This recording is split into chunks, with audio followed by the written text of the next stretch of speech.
Bienvenue sur Top Invest, la chaîne des top d'investissement. Ici, on parle essentiellement d'entreprises de qualité. Avons-nous une opportunité d'investissement sur ALD Automotive? C'est la question à laquelle on va essayer de répondre en se basant sur les états financiers de la compagnie. Ceci représente uniquement mon point de vue et non un conseil d'investissement. Et comme d'habitude, je me réserve le droit de me tromper. Donc, c'est une entreprise ici dont on a déjà parlé ici au mois de, je pense, c'était il y a 6 mois, ALD Automotive. Et voilà, je ne me rappelle pas bien ce qu'on avait mentionné à cette période-là. Est-ce que l'entreprise était sous-évaluée ou correctement évaluée?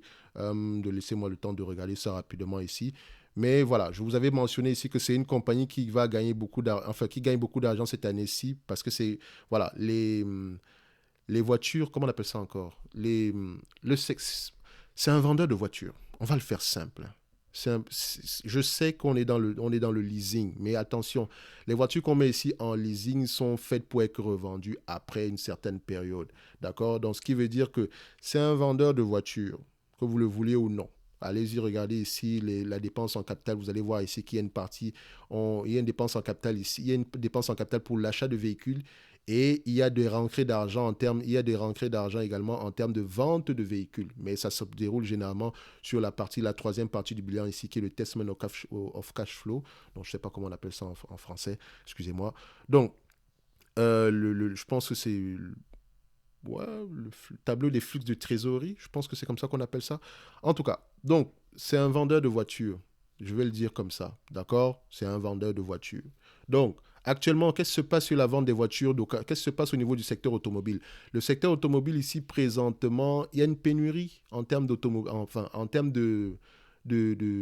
comment on appelle ça? De semi-conducteurs, ce qui impacte également le secteur automobile, les voitures. Vous ne saviez pas, mais les voitures aujourd'hui sont connectées. Il y a des semi-conducteurs dans les voitures. Donc, ce qui veut dire que la demande est élevée, mais l'offre n'est pas là. Donc, les gens se rabattent sur les voitures d'occasion. Or, quand la demande est élevée sur les voitures d'occasion, le prix monte. Et si le prix monte ici, ce qui veut dire que l'entreprise actuellement a la capacité de pouvoir générer plus d'argent en revendant ces voitures. Donc des voitures qu'elle a dépréciées à un taux à un certain taux ici lui rapportent plus d'argent, d'accord? Donc c'est temporaire. Et quand on dit plus d'argent, ici, vous allez voir que ça se joue sur deux parties. C'est pour ça qu'il faut lire les rapports financiers de cette compagnie-ci.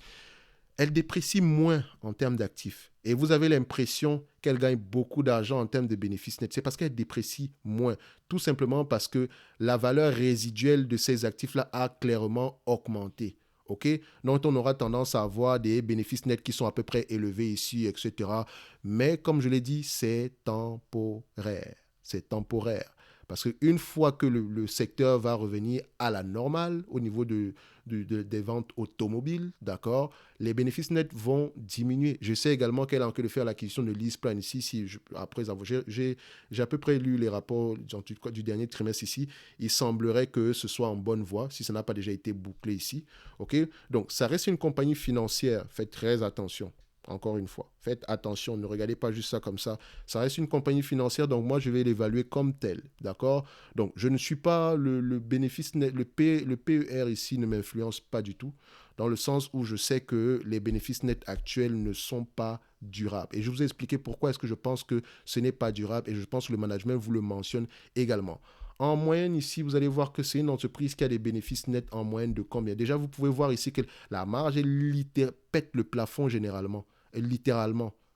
Pourquoi? C'est la question qu'on doit se poser. En moyenne, ici, elle rapporte à peu près 500 à 600 millions d'euros par an. Disons ici, si on regarde ici, je ferme ça. OK. Oui, c'est ça. À peu près 555 millions d'euros par an qu'elle dégage. À 555 millions d'euros ici, c'est ce qu'elle dégage en date d'aujourd'hui. C'est-à-dire que normalement, son PER ne sera pas de 5 ou je ne sais pas quoi. Son PER ici ne sera pas de 4. Il sera aux alentours de 10. D'accord? Si vous prenez le 446, le 4 milliards, si on prend ça ici, 4,46, la capitalisation boursière divisée ici par le bénéfice net moyen, d'accord? Ça vous donne ici, au total, 8 fois les bénéfices.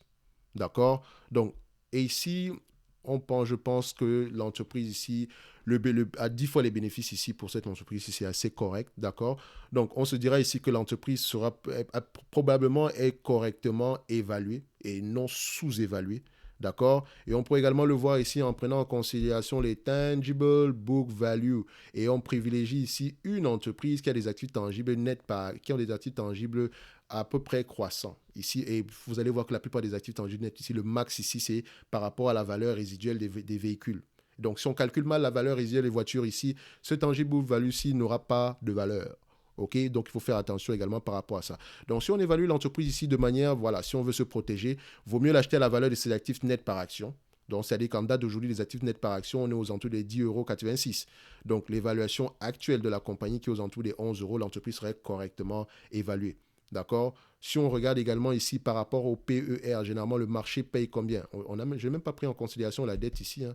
Donc, on va le faire ici. Donc, on a une dette. D'accord. De toute façon, si je prends les actifs tangibles nets par action, je ne prendrai pas en considération la dette ici. Il faudrait regarder quel type de dette on a. Est-ce que cette dette-là est liée aux actifs nets qu'on a présentement ici? Donc, il faut faire attention. Il faut creuser au niveau de la dette ici parce que quand je regarde ça, ça me semble très, très élevé. Mais vu que je sais que c'est une compagnie qui est également, c'est une compagnie financière en réalité. Donc, je ne suis pas étonné de voir ce genre de chiffres-ci. Donc, c'est pour ça qu'il faut privilégier plutôt le tangible book value per share. OK? Il faut faire très attention par rapport à ça. Donc, aujourd'hui, on se dira que cette entreprise-ci est correctement évaluée. Le dividende en lui-même, est-ce qu'il est safe? Alors, si vous voulez mon avis, elle distribue trop de dividendes ici. C'est trop en fait. Je pense que c'est, je l'ai dit sur la première vidéo ici, sauf si le dividende ici est exceptionnel, mais je pense que c'est trop en date d'aujourd'hui. À lire ici le management, je pense qu'il planche plutôt sur donner 50% de ce qu'il gagne en termes de dividendes, 30 à 50%, je pense bien, c'est ce qu'il mentionne ici. Donc, c'est-à-dire qu'actuellement, le dividende ici, il est exceptionnel et il va revenir à sa moyenne. Donc, si vous investissez cette compagnie ici, dites-vous que vous avez un dividende de 6% et non de 9 ou 10%, je ne sais pas combien c'est aujourd'hui. OK? Parce que ça va revenir à la moyenne tôt ou tard. C'est parce qu'on gagne beaucoup d'argent ici aujourd'hui, donc on se permet de payer un certain niveau de dividende. Maintenant, il faudrait également prêter attention au niveau d'endettement ici, parce que si c'est pas, même si c'est une compagnie financière, est-ce que l'entreprise gère correctement? Est-ce que la dette ici devrait être à, voilà, dans une certaine mesure, hein, quand je dis compagnie financière ici, voilà, c'est pas comme une banque ni une compagnie d'assurance. Donc, est-ce que la dette ici devrait être aux alentours des 11 fois les bénéfices? D'accord, 11 fois les EBITDA ici. Et quoique la dette nette ici est 11 fois les EBITDA, ça a tendance à diminuer. Vous pensez qu'elle rembourse ici, mais elle ne rembourse rien du tout. C'est parce que l'EBITDA a augmenté. Donc, il faut faire attention par rapport à ça. L'EBITDA a juste augmenté. D'accord, vous remarquez ça ici. Et qu'est-ce que vous remarquez ici? La dette nette est restée à peu près stable. Vous voyez, la dette, elle a même augmenté, la dette nette.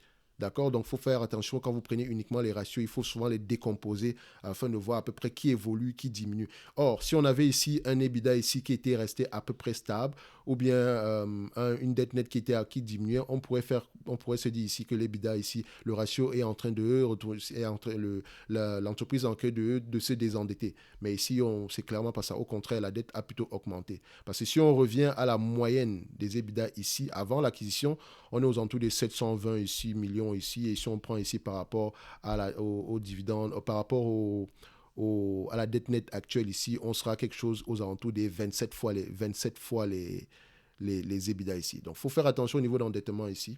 D'accord? Donc, c'est pas une entreprise, personnellement, c'est pas une entreprise qui m'excite beaucoup, peut-être parce que je n'ai pas grande connaissance de ce secteur d'activité ici. Peut-être que le niveau d'endettement ici est normal, mais il faut creuser au niveau de la dette ici. Il faut creuser. Donc, on se dira ici que, quantitativement parlant, c'est une entreprise qui est correctement évaluée au prix actuel. Le dividende en lui-même, comme je vous l'ai dit ici, il va avoir tendance à diminuer. D'accord? Donc, on pourrait se dire ici, pour quelqu'un qui investit, dites-vous que c'est 6% qu'on vous donne. Ce n'est pas mal non plus avoir du 6% ici. OK? Ce n'est pas mal. OK? So, ceci n'est que mon avis. D'accord? Et non un conseil d'investissement. Et comme d'habitude, je me réserve le droit de me tromper. On se dira que ALD Automotive, correctement évalué, dividende, il est à peu près safe pour le moment, mais il va avoir tendance à diminuer. Et ça sera tout pour aujourd'hui. Merci.